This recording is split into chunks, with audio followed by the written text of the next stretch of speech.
Yun, what's up mga kagaston? Another video for today. So, Saturday ngayon.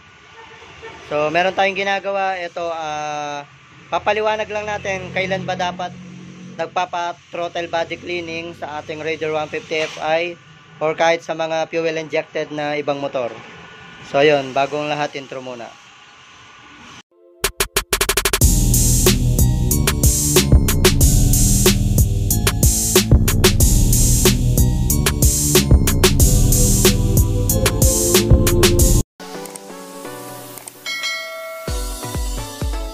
Dati kasi ako bago.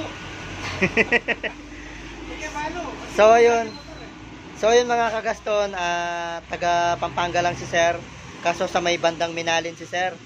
So, ang biyahe mula Minalin, Pampanga, papunta rito sa Kakutod, mga 1 to 2 hours. Mga 2 hours. So, ayun, ayan, tinanggal na natin yung kanyang throttle body, pati yung kanyang manifold. Ayan, ganito siya karumi. Ayan, ganito rin din siya kadumi. Tapos, ang napansin pa natin sa motor ni Sir, naglagay pala siya ng washable air filter. Ako kasi di ko sinasuggest yung washable. Unang-una, hindi masyadong nasasala yung dumi. Pangalawa, sa mga washable na ibang nabibili, ayan, napupunit. Tapos ito, tignan nyo, dahil washable yung kanyang air filter, ayan, napakarumi ng kanyang airbox. Lalo na kapag yung lugar mo is maalikabok, pinaka sinasuggest ko, wag ka na rin mag-open TV. Kasi pag sobrang likabok sa lugar mo, kasi mas prone siya sa dumi, mas madaling pumasok yung dumi sa TV at diretso yun dito sa intake. Ayan, diretso yan sa intake. Papasok yan sa intake valve, sa chamber yan. So, ayan yung disadvantage kapag nag-open TV ka tapos ang lugar mo maalikabok. Kaya hindi ko siya nire-recommend kung malikabok sa lugar. Kung city drive, pwede naman mag-open TV, pero inaano lang natin, kumbaga suggestion lang natin na at least 3 to 5,000 km nagpapa-cleaning ka kung city drive pero open TV. So ayun, ayun yung ano natin. Ngayon, pag-uusapan natin kailan ba tayo dapat magpa-throttle body cleaning. Nire-recommend ko para sa akin, no, iba-ibang ano naman yan, iba-ibang paliwanag yan kahit para-pareho kaming mekaniko. Ang recommended ko sa throttle body cleaning pagdating sa Raider 150 Fi, at least 20 to 25,000 km nagpapa-throttle body cleaning na tayo. Ayan, tapos every 12,000 palit ng fuel pump filter. Sa spark plug 8 to 10,000 km. Although gumagana pa yung spark plug mo, pero yung power nun hindi na ganun kalakas. Ngayon, ayun, sa cleaning, sa throttle body cleaning, kailangan at least 20 to 25,000 km nagpapa-cleaning tayo. Ngayon, kapag naka-open TV naman or wala tayong airbox, pag open TV, naka-RAM at least 3 to 5,000 km. Open TV with air filter mushroom, at least every 5,000 nagpapa-cleaning tayo. Depende yan sa lugar mga kagaston. Kung ang lugar natin is malikabok,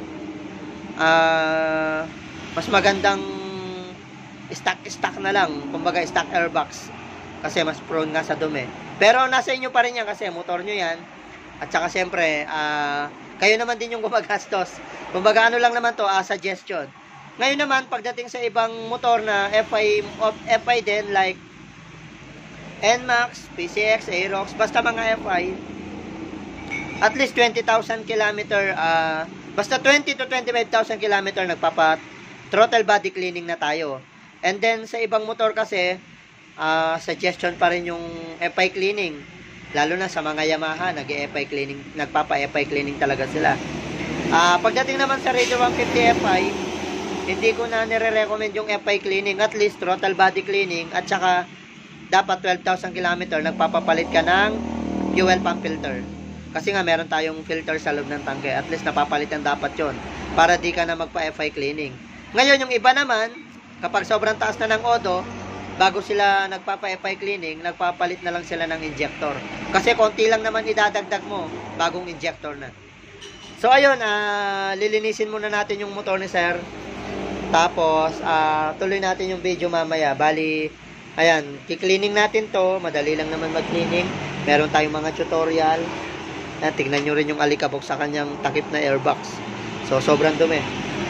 So ayan, throttle body cleaning. Palit ng fuel pump filter, nasa loob ng tangke yun, yan. Tapos, palit spark plug. Tapos, sabay palit din pala ng 10 holes injector si sir kasi magpaparimap din siya. Ito yun.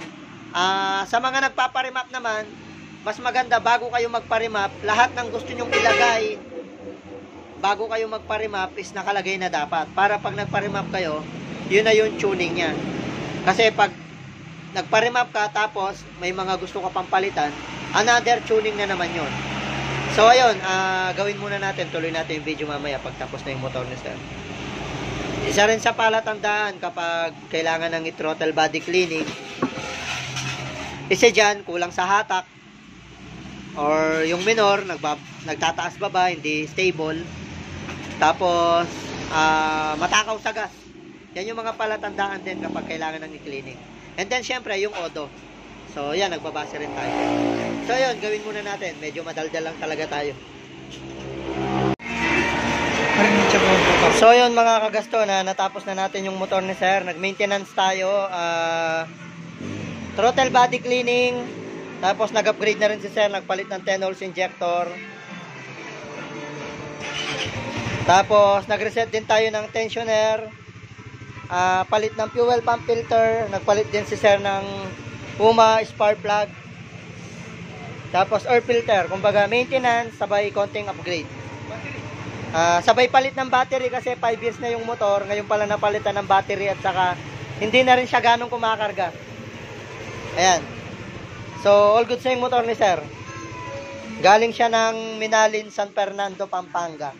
Almost 2 hours din yung biyahe mula doon papunta rito sa Mabalacat. Tapos ayun yung kasunod, sila sir galing ng Antok, Tarlac. So ayun, dito na lang natin. Sana may na-share tayo sa araw na to.